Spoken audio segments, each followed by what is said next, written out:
want is him to be put away. I don't want to hear his name no more. I just want another day and throw the key away. I mean, he was convicted to the chair. What's the next thing you do? Life, right? Without listening to them. Why they give him all the glory and everything? I can't understand it.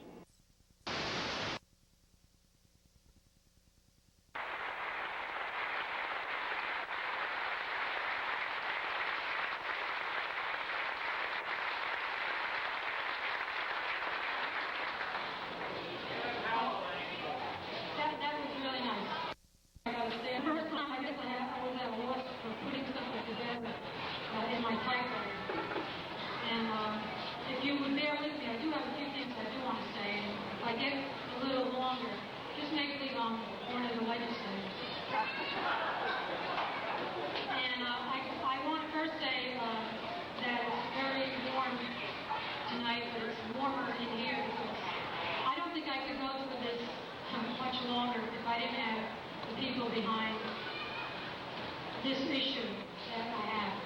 I also want to thank anyone on staff, the organization.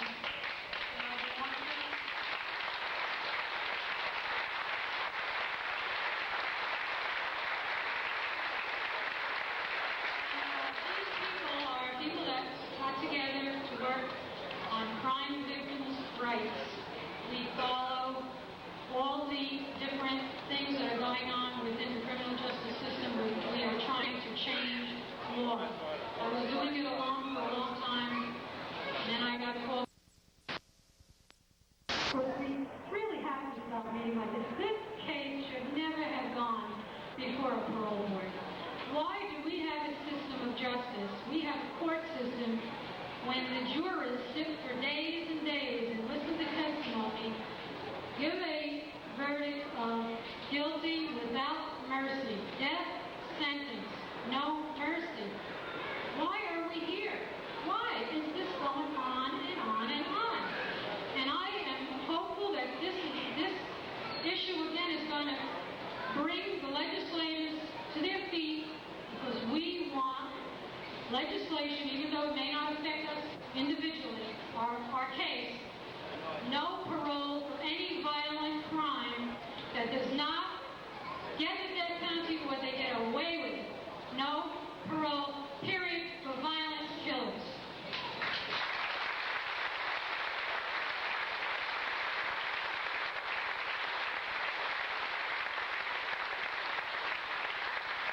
You know, I have to go to a program tomorrow, and they told me to take a picture.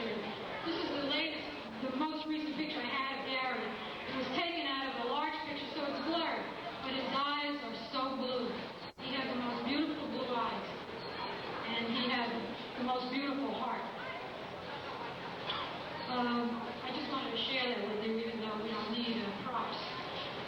You know, when I lost Gary and then my dad, he died of a broken heart. It was pretty disgusting to watch. But my mother had to put up with it a lot. Not only the loss of her son, having to deal with my father, who never came to terms with this.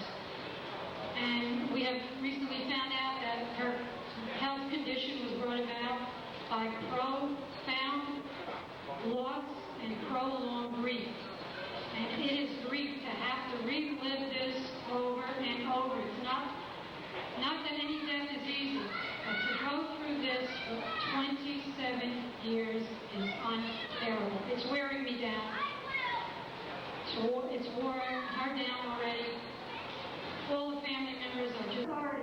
They have sleepless nights when they see this case, because they voted to release this guy on parole after 5 years of a 10-year sentence.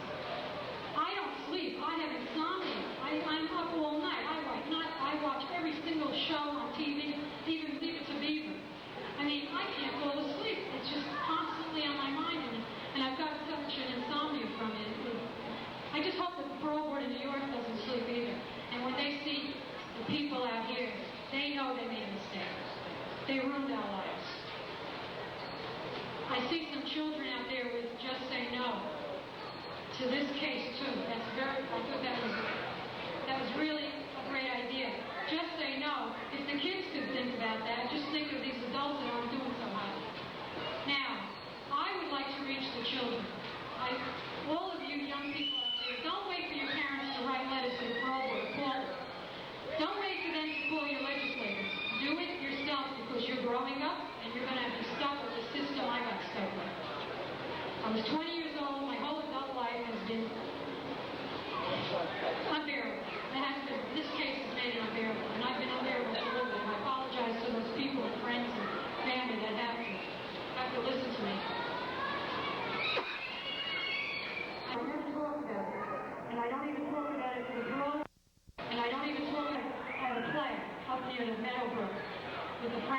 came in and I saw Gary. I didn't look him right in the face until today.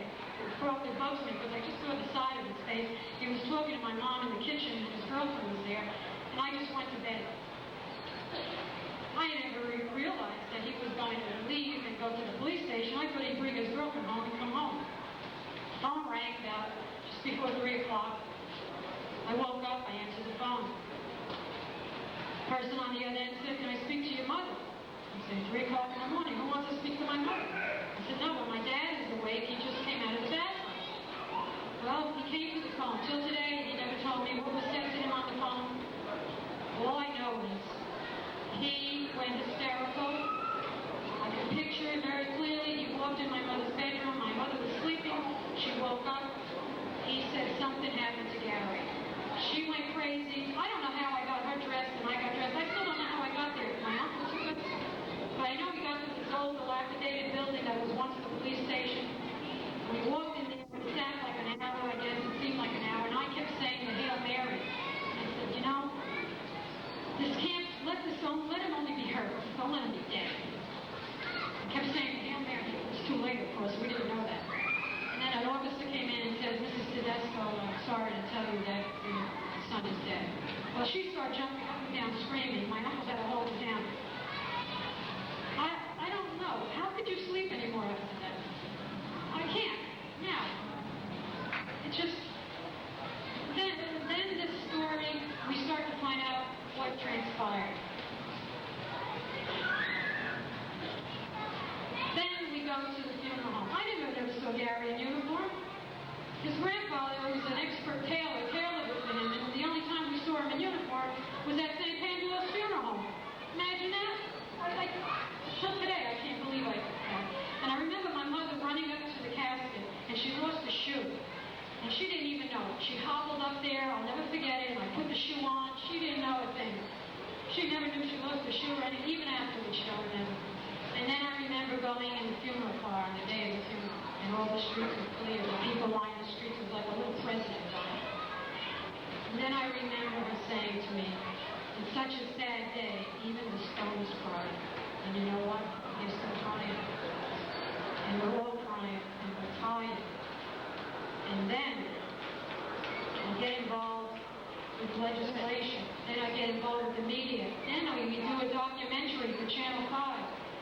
And I was part of it, but I didn't know. We thought Trentino was in a maximum security facility. I see him in a mobile home on a park in the Pinelands of New Jersey with his artwork screaming obscenities because he became a poet and a writer. I almost dropped dead. I threw up for 1 week. I couldn't believe it. Is this the way we treat murderers? He had more living space and better quality living space than I do. And then I'd go to school the next day, and kids would come up to me and say, because I do teach, Mrs. Harvey, how could it be what he did, that he is living better than some of us? And these are young students. I don't know how. Could you answer that to a student? Try to answer that. I still don't have an answer. And a reporter asked me this too tonight, and I don't have an answer to that. What will I do if he gets parole? I can't tell you. I just don't want to go through it. I'm going to share with you just a couple of things that I take to the parole board hearings. And this is my life and my mother, Gary and Pat Tombstone. This is Trentino when he was on his mobile home with his wife, kissing her, walking. Isn't that nice? And then I say, do you see something wrong with this picture? There's a lot wrong with this picture.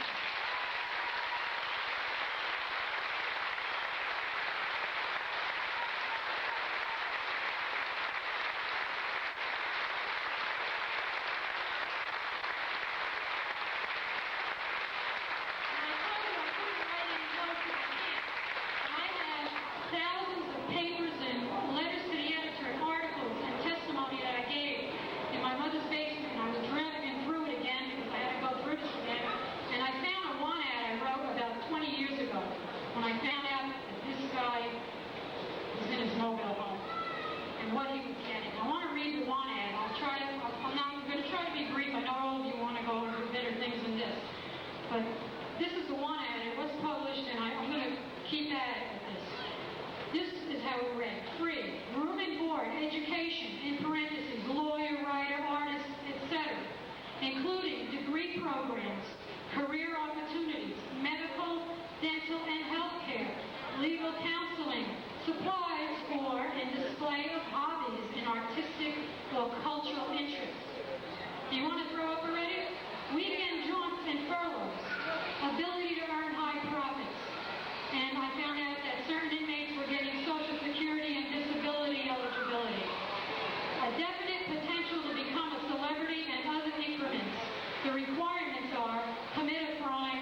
and the monies of the honest, honorable, moral, and hard-working people like you, like me, and like everyone in America.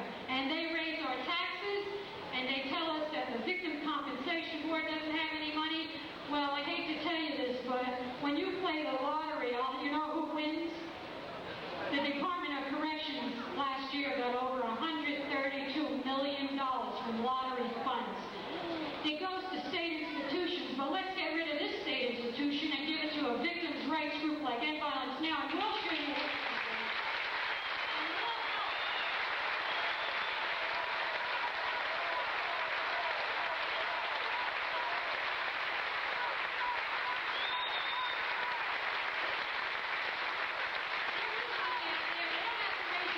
They can get it from the lottery funds, and the people that were out the other day with their toilet rolls worrying about 1% tax, and it's disgusting.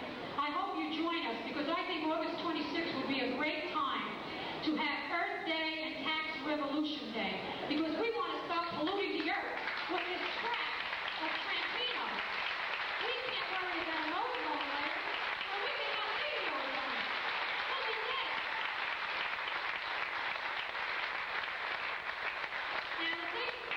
I'm going to close soon. I'm sure you're all happy about that, but we do have to keep together. Don't let us end. Keep writing, calling, bombard the parole board.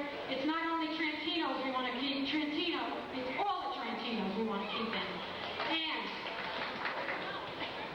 this one thing that bugs me the most, and I always have, and I tell the parole board, hearing officer all the time, that night is always on my mind, because I think of Gary. He was in his suit because he was at a wedding. Now, how he ended up at the Angel Lounge, I don't know. But I know when he got there, he came out, he called for help. He could have stayed in the car and waited. He went back in. He came out again and called for help. He could have stayed in the car and waited. He went back in. Maybe the dictionary would call that courageous.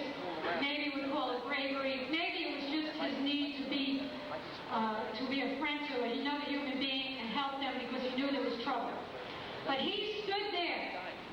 He had to strip to his shorts and watch the execution of a friend and then wait for 5 bullets, and you tell me that you could rehabilitate anything. It's not a human, because he's not human.